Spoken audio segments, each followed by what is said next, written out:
Greetings, PlayStation adepts. In this video, I will talk about the new, potentially best games coming out in September 2025. Metal Eden. In this brutal sci-fi shooter, you play as Asuka, a combat android who travels to the monolithic orbital city of Mobius, hovering above the planet's surface to rescue people trapped there in a deadly trap. Hell is Us. The game is set in an alternate 1990, in the fictional European country of Hedea, which is engulfed in civil war after a mysterious invasion by supernatural forces. The main character, Remy, armed with an ancient sword and a multifunctional drone, sets out to uncover the mystery of this catastrophe. The game combines elements reminiscent of Souls-like games, but at its core, it is an action game with a fairly large number of enemies. Hell is Us has no map, compass, or waypoints, so you need to be attentive and constantly analyze dialogues in order not to get lost and understand which direction to move in and what to do. In addition to battles, the player will spend a lot of time exploring the world and completing optional side quests. This will allow you to immerse yourself deeper into the game and understand the intricacies of its story. Cronos, The New Dawn. The game takes place in a world that has survived a catastrophe, and in order to save humanity, the main character travels to the past and extracts the essence of souls from key characters, then transfers them to the future. But the more souls she carries, the more her suit becomes imbued with otherworldly powers, leading to growing strength and madness. The main gameplay feature of Cronos is the need to burn enemies after killing them. Otherwise, their bodies can merge into a new monster that will be even stronger and more dangerous. Baby steps. You play as some kind of middle-aged man who, apparently after a night of drinking, has forgotten how to walk. Because of this, moving around the world and overcoming seemingly simple obstacles is very difficult for him. The game is cringeworthy, but quite entertaining. Borderlands 4, the new part in the adventures of the Vault Hunters, boasts a large, seamless open world, which is really great because the loading times in previous installments were a bit annoying. It won't be super dense and diverse, but you'll still be able to find unique mini-bosses and side quests,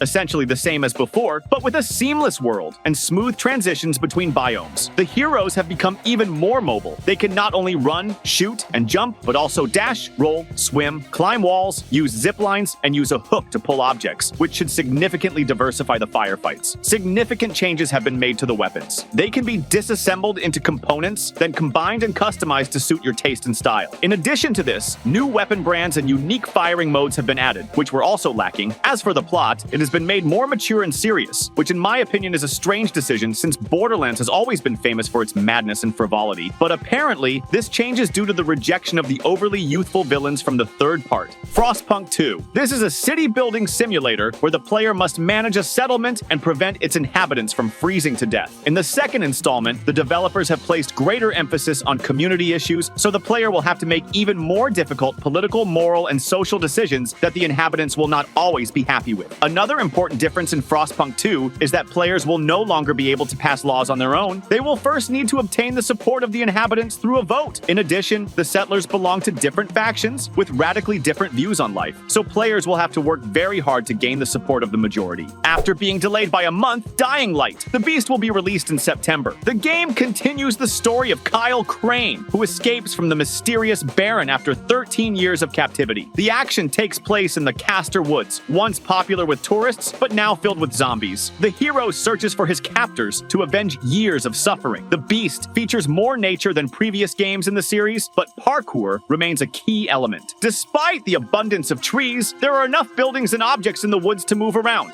Firearms play a more prominent role, especially in battles with humans. However, the game does not become a pure shooter. Close combat remains important, especially against zombies, as gunshots attract hordes of the dead. Kyle can also transform into a beast. In this mode, he is able to fight powerful opponents and perform brutal finishing moves. Silent Hill F. The events unfold in the 1960s in the rural town of Ebisuoka, and the main character is an ordinary teenage girl, Hinako Shimizu, who suddenly finds her home shrouded in fog. Like all the main games in the Silent Hill series, this is a survival horror game, and I don't know about the survival part, but judging by the trailers, the horror part is definitely on point. The combat system has been reworked, and now the schoolgirl can dodge, parry, and counterattack enemies almost like Wolf from Sekiro, but don't be alarmed, it has nothing else in common with Sekiro. The game is not hardcore, although it may be a little more difficult than the recent remake of the second part. In addition, there is even some kind of leveling up, which means that battles can be gradually simplified. By the way, there will be no firearms in Silent Hill F, and the ones that are there break and have to be repaired, but the traditionally difficult puzzles will remain, which personally makes me very happy because they have always been awesome in Silent Hill. Sonic Racing CrossWorlds. Sega has decided to revive Sonic Racing, where you can not only overtake your opponents, but also destroy and slow them down with weapons picked up on the track. The killer feature of the game is that not only characters from the Sonic universe will take part in the races, but also characters from other games. For example, characters from Persona and Yakuza have been announced, which could really give Sonic Racing a chance to survive in a not-so-popular genre. On the other hand, Mario Kart is one of Nintendo's most popular series, and it hardly changes at all, and is exclusive, so it's quite possible that CrossWorlds will also survive. Hotel Barcelona. This is a crazy roguelite action side-scroller from Goichi Suda, known for No More Heroes and Killer is Dead, and Hidetaka Suehiro, who created Deadly Premonition. The game takes place in a remote luxury hotel that has fallen into a time loop. The main character is a girl named Justine, who finds herself trapped in a place where 7 serial killers are vacationing. Players will have to go through 7 themed levels of the building, fighting evil spirits and maniacs. One of the game's features is a shadow phantom that repeats the actions of the main character